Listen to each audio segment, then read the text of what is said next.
Welcome to this morning's edition of Bury Your Bookie. I'm Jeff DeForest, and joined as always. We're always happy to see this gentleman pop up here on the screen on these Mondays and Thursdays. The great Mike Jones had a pretty good day for us on Monday. I think you went 2-1 on your baseball picks and suffered a tough beat in the one game that you lost. But as you were discussing, I don't know if you want to go into this because it's kind of discouraging for the degenerate, but you were lamenting the idea that baseball has become a very, very difficult game to bet. And then I guess the other part of it, I'm still a huge baseball fan, although I would have to admit I don't watch nearly as much as I used to, even though so many games are available now. You have a zillion games available on a lot of different channels, whereas we used to get a couple of games a week on WPIX back in the day in New York City and WOR with the Mets. And yet, you're saying, and look, strategies have changed. We talked about this a lot on the program. Not necessarily all about picking a winner anymore, but getting involved in prop bets. If you were parlaying Ohtani to hit a home run in every game for the last 5 games, you probably made yourself a nice piece of change, even though you're backing one of the more likely candidates to hit a home run each and every night. But you're getting a little sour, you said, on the whole idea of betting baseball. What's the rationale behind that? Well, it's just it is. They just don't move runners on third. The total being affected by the extra inning games. When you're sitting there, you is that I know it's shaded into it. It's just you really should be betting first 5 innings and not the whole game, because if you're really betting the starter, they really don't pitch more than 6 innings now. I mean, it's just the days I sent out a text to somebody that in 1969 Bob Gibson had 12 complete games, went 11-0 and won, and allowed one earned run on a streak one time. And you just remember those days of keeping your pitcher there and playing it. So the game has changed a lot, and you really got to find your way to adjust. So as an old timer, you just get frustrated when you see things like last night. The Yankees, 4-4 game in third inning, and Corey Bellinger just can't see a fly ball in the outfield, and then you have a situation in the Phillies game. I made a blunder and gave up a ball strike call. The umpire did, and the next pitch the guy hits out to make it a 6-5 game. Like, it's just little things are happening, and I just feel the players today are more concentrated on exit velocity, different things that we don't really think about. Do you want to get the runner in on third base? How many times bases loaded, 1 out, bases the tie game in the 7th inning, and teams strike out twice? Like, do you have to kill the ball to hit a grand slam? Is that your motivation? Or isn't it just hit a sac fly, make contact, drive the ball to the outfield, get the run in, and take the lead? But I just feel like maybe they get paid more if they have a grand slam in their contract, so they're more concerned with that than winning games. And then another buddy of mine brought up a great point, that watching the Dodgers has been frustrating. So the Dodgers, you're getting a huge price because their bats, their Ohtani, their pitching. So you're always usually laying pretty much wood anytime. I heard a comment that anytime you get a plus with the Dodgers, you should take it, just on the fact you're getting plus with the best team in baseball. It doesn't matter who's playing, who's pitching. Anytime you see a plus number, I'd take it with the Dodgers. Well, are the Dodgers really concerned enough about your 250 that they're laying when they're sitting there with 6-game lead in first place, knowing that if they get in a wild card and get their guys back, they're going to be ready to go? Then you see Ohtani swinging at wild pitches and strikes out against a weak pitcher, and you're saying, oh, wow. So the frustration is, if we're not burying the bookie, I'm sure the bookie has his frustration, is that when you see things the way the game should be played to benefit what is the right way to produce a win, are the players more thinking about their stats to get paid than are they thinking about the team core of winning? That's the question. And I'm sure I'm gonna, if there was millions listening to this, I might raise a couple of eyebrows and say this is it. But that's my concern when you go forward in all sports. What is the motivation? It's like when you listen to never, ever, ever would I've ever thought I would listen to fans of the Giants say upset that we lost the Indianapolis, we beat the Colts, so we lost Cam Ward, the shot at Cam Ward. Like, we would have gotten the first pick of the draft. That stuff, to me as a fan, is I don't care what happens. I don't want my team to lose. And I'm with you on that. I mean, that's a big debate on sports talk radio forever, where people would scream, no matter what the sport was. Well, I don't want them to make the playoffs because they're just going to lose. And my approach growing up as a kid, the streets of Brooklyn was you wanted to win every time that you could, no matter how lousy your record was. Even if you were getting blown out, there was no crying about people running up to score. You would make up your mind, hey, let's just win the fourth quarter here and get some momentum back on track, and maybe we can do something the next time we line up. This game's already hopelessly lost, but while the lead may be insurmountable, let's at least do something to distinguish ourselves. And you don't see a lot of that No. anymore. I could see where baseball has become problematical because you have variables that didn't exist before. Like you mentioned, I'm picturing Juan Marichal in the 12th inning throwing his 150th pitch. Or, Mhm. I mean, they never thought about lifting Whitey Ford while he was out there. Once in a blue moon, when they had ace relievers back then, you would see him come out. But yeah, you had more complete games, and so you could base your wager as to who was going to win on the starting pitching matchup. It's not that big of a factor anymore, No. which is weird. No, you did take a tough one on the chin. I know you recommended on Monday. Take the Padres, and they have a lot of reason to want to go out there and light it up Mhm. against the Miami Marlins, who are surprisingly, and I don't know if this is being generated by artificial intelligence. I'm not sure if you track this. I look at the standings every day just as a matter of routine before I get started on some of my other sports shows. And I'm looking at the Marlins now, 5 games under 500. They do take 2 out of 3 from the Padres, all close games. I Right. think they literally had like one of those for sale by owner signs on Tony Alcantara. He came out on the mound. He was wearing like a sandwich board. Remember the old sandwich board protest? And they had for sale on one side and by owner on the other. So and they're playing exit visa music as he comes out to the mound instead of like the usual Latin mambo music. They're playing like Old Lang Syne as he comes out to the mound to pitch. So sure, he's on the trading block, and maybe it makes sense to trade the guy. He hasn't really had his best form until once in a while, like yesterday. He shows you something, and you say, "Well, that's the guy that won the Cy Young just 2 years ago," and of Mhm. course incurred Tommy John. But you just don't know what you're going to get in terms of the amount of time they're going to be out there, or what the motivation is, like you said. And yet, surprisingly, the Marlins they win, and they're 5 games under 500, which nobody would have conceived of at this point. And yet the projections, I don't know. Do you ever look at this column where the projected number of wins for the season is still like Yeah. a very modest 73 or something along those lines. I mean, just it's 73 and a half still. Now they've done I well against good teams. It's not like they yeah. haven't played well against good teams. So, No. so why would that projection be so low? Well, when they're way ahead of that pace in Yeah. terms of the way they performed through the first 98 games they've played. You know, outside of better pitching, their front staff, their staff, the starting staff has been pretty good lately. Yeah, And you know, you just 2 out of 3, all low scoring games against a San Diego team that was in there against the Dodgers last year and had a lead in that series. I mean, I like watching the Marlins, to be honest. I just think the young team, they got bats. You know, they're fun to watch, and it's like, yeah, why won't you take over? Don't believe. Sometimes the price maker make off. He thinks Philly and the Mets and the Braves are all much better than him. Hey, the Marlins go in and take 2 out of 3 in a couple of those series. Next thing you know, the 70 isn't hard to get, and that's what I think you're seeing. I think that 6 game streak when they went out west and were big underdogs and all that might have given them enough confidence to believe, hey, we can win out there. You know, we could probably win anywhere. And I think that these are when you're a young team.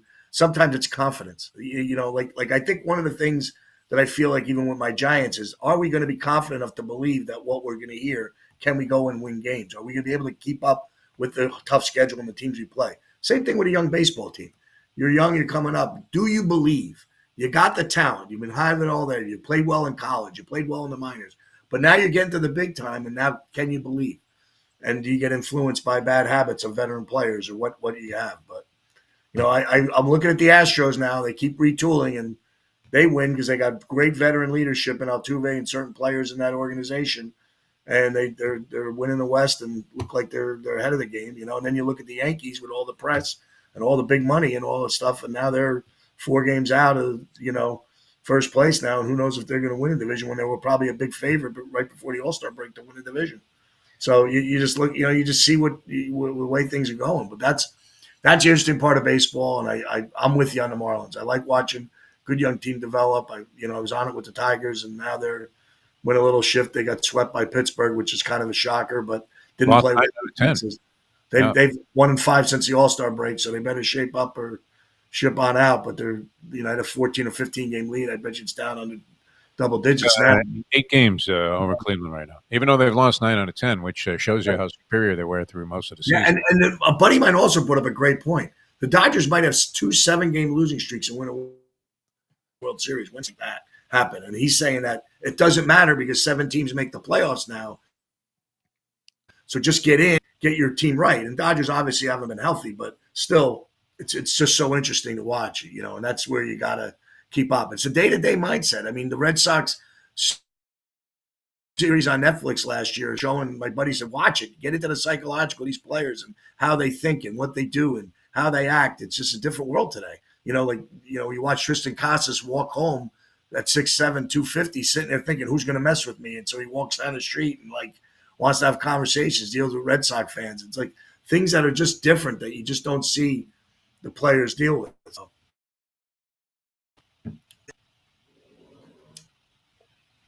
So did I lose you? There you are. Okay. Okay. You lost me. You were freezing, and it was me the whole time. Okay. It was Bozzini all along. All right, let's get into some stuff here and what's coming up. I have been tracking a little bit of training camp. I always love this when conclusions are made, definitive conclusions about a player one day into training camp, and I love the who's hot and who's not. And it's interesting because it's the usual suspects, right? I don't know if it comes as any surprise that C.D. Lamb is smoking the defensive backs in the Dallas camp. No. Kyle Williams, the Patriots, everybody I talk to is optimistic about the Patriots.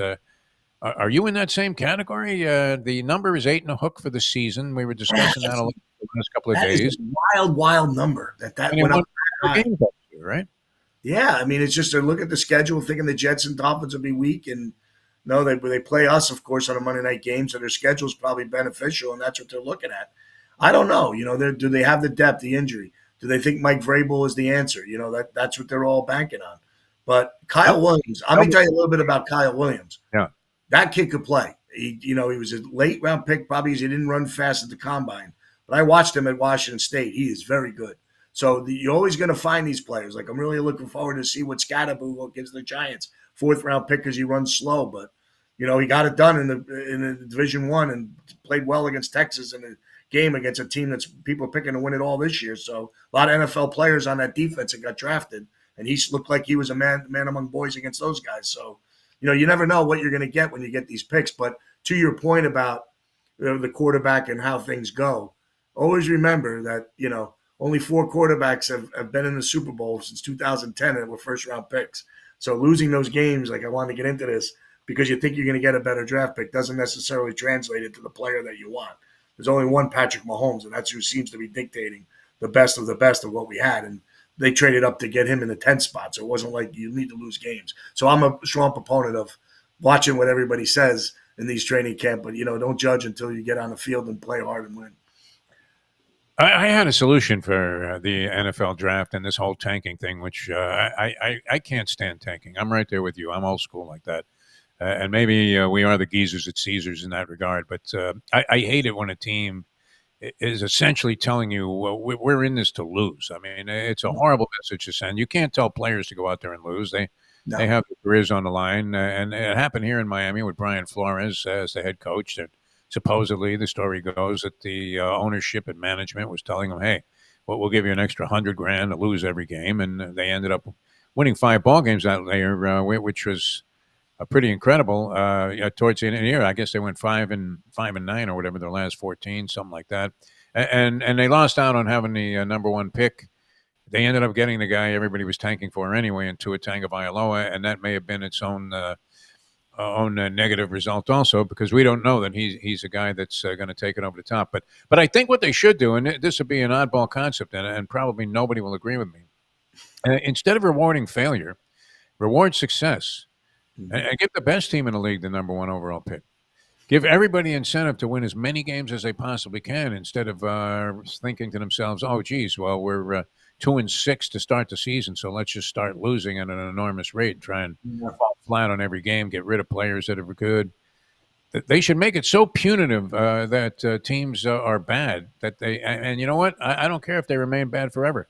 And even when you avoid these teams, sometimes it was interesting. I was looking at an article about the rankings of 1 through 30 front offices in the NBA, and they had Philadelphia ranked number 9, ahead of our own Miami Heat with Pat Riley and company. And I'm thinking, how disastrous has the front office for the Philadelphia 76ers actually been? Yeah. They were in the process for 20 years. They kept getting, very high and top overall draft picks. Still couldn't pull anything off. Then, even with Joel Embiid, they go out and they sign a bunch of other guys. They have Tyrese Maxey, which was a pick that they hit on. But they go get Paul George. I mean, just disastrous move after disastrous move. And I don't like it when they reward futility. I don't know. I mean, people would think, Yeah. oh, geez, then the best teams are just going to keep winning and win. Well, why not? They deserve it because they're out there trying. Let the other teams figure out a way to catch up, not just hand them the best player that's coming out of college at the time. Well, let me share a couple stories with you. Number one, and they're related to Bill Parcells. So when I was with the Giants, he and I had a pretty good relationship where I was able to walk out on it, and he and I would throw the ball together. And he was very, very worried about coming off a 3-12-1 season to that what was going to happen the following year. And in 1984 was when everything turned. He mentions it in the Hall of Fame speech that he gets into a situation where he felt that we're going to go sideways. It could have very easily happened. We had 5 or 6 games very similar to Giants this year where we started with playoff teams, and we got 2 wins early. We were very competitive in games. Went down to Washington, who was the NFC champ, had them on the ropes in the third quarter, up a point with late in the third. So we felt like we were getting competitive. But he revamped his team and realized that if you can't play on a 3-12-1 team, you're playing yourself out of the league. Then I hear him a decade later on a radio show with Mike Tirico when he's in New England when they're 1-8, saying, "How do you motivate? You've had these great Giant teams 2 years ago where you were 10-0. How do you motivate a 1-8 team?" And he says to Tirico, "You got it all wrong, Mike. If you can't play on a 1-8 team, you're playing yourself out of the league. You're out of a job." He said it's easy to get a 1-8 team motivated. And maybe as a gambler, that's why we see sometimes late in the year some week 2-9 team gets a 10-2 team, because that team's playing for desperation in life of a job. The other team's trying to stay healthy and realize they got a playoff run ahead of them. So, and that's the edge that we have with this. So to your point, that would be fun to reward a team with a great draft. But I don't believe football is about tanking. I think tanking is done by 2 things. One, injuries, because if a player's nicked up, and this did happen with the Giants, and one of my favorite Giants leading into me getting a job was dismissed from the team because there was a rumor that he was telling players on the sidelines when they were nicked up not to go back in the game. And someone in the front office heard that, related to the top, and next thing you know, the guy was out of town. Wow. So I think there's some of that. If you're nicked up, don't play. The Giants did sit a lot of their players that were injured last year that I don't know how, but didn't play. So maybe that's the form of tanking, that you're not going to risk a player because your season's over. But you're not going to tell me that a coach wants to tank and lose his job. Brian Dable's job is under major scrutiny. It's the first time I can ever remember a team being on a limb here going into a season with a GM and a coach. Everybody publicly knows that if they get off to a bad start, they're gone. So you don't think they're motivated to get out there? It's not going to matter what happens. And I hate that part of the game today. But I think you're relying on the fan base. It's a big cash cow, the ratings and how these teams operate. So you're going to listen to the fan base a little bit more than you did 30, 40 years ago, Jeff. And I think that's where we're seeing now and then where it becomes difficult to appease to the new age, that there's so many people that are blogging and podcasting like us that are trying to make news for themselves, that they're going to say anything and just hammer their team for what they think isn't happening. I mean, just listen to the ESPN go off on Trey Hendrickson not being signed, that the Bengals are this. No one's talking about how great the Bengals offense is. It's that they can't stop players. So the Bengals now, when every team's looking for offense, the Bengals now are getting ripped because they can't sign their one defensive end that gets 15 sacks. Is that guy going to make that big of a difference? You don't know. But it was some interesting things are going to happen as we see coming up. And I think you're right. I think the tanking thing is way overblown. I don't think teams do it. I think Well, saw it here though, where you get rid of all of these players that had shown promise and your top line guys. They were trading Laramie Tunsil and virtually anybody that had any talent whatsoever. Fitzpatrick, who went to and now is back with the team. They got rid of virtually everybody, all for draft picks, and then they wanted to have the worst record so they would get the highest Mhm. draft picks. I'm thinking do the lottery in reverse. Take the top Yeah. teams in the league and put Yeah. them in the lottery, and then you're not necessarily rewarding the league champion, the number one overall pick as well, but you're at least telling the other teams, hey, listen, you better find a way to improve yourselves, or you're going to be stuck at the bottom for a long period of time. But my Miami doing that, go look a couple years back and look what the Rams did. Rams unloaded every first round pick for fixing the ring. So it can go either way. Yeah, I'm against the tanking part of that, where you see that it's yeah, a little I bit. just the whole concept is disturbing. All right, well, I mean, if you're tepid on baseball, I know you have been. Yeah, we're gonna keep plugging away, and I think one of the things we're gonna go after is this afternoon game today with the Orioles and the Guardians. Don't know the lineup. The Orioles looking at a plus 110. I think they avoid the sweep today. Charlie Morton, veteran pitcher. Allen going for Cleveland. I'm going to lean a little bit Baltimore. Very interesting matchup now. The hot Blue Jays with the lead in the West go to Detroit under the against Olsen. Lauer against Olsen. I think maybe Toronto gets a little bit like the Tigers as much as I'm going against my little theory of the road trip back. I might like the Tigers a little bit today and think maybe they right the ship. So there's a two for you right away. And there's hope for us old people because Rich Hill got back in the league, had a credible performance there with the Kansas City Royals, his 14th team. And then at plus 1425, Venus Williams at the DCO Yes. knocked off Peyton Stearns. You had to lay 2,500 to win 100 on Stearns. I would imagine there weren't too many people inclined to go ahead and take that risk, but Venus hadn't won a match since 2023. And she not only wins, but she smokes this girl, just blows her off the court. So that was an improbable result. And then you never know what motivates any athlete, but when she comes in and says she's playing for her health care, I thought that was hysterical in the interview afterwards. Came back and said my health care was running out. I needed to get health insurance, so I had to come back and play. Thought that was great. So there you go. Yeah. Trying to fit your old age. But yeah, that's great to see. And I think what we're seeing in baseball too, and just throw this out there, to create that exit velocity, to create all those heavy hitters, these young hitters hitting at the fastballs. Look at the success of these junk ball pitchers. Corbin having a much better year. You throw out a Rich Hill who's throwing junk who can survive.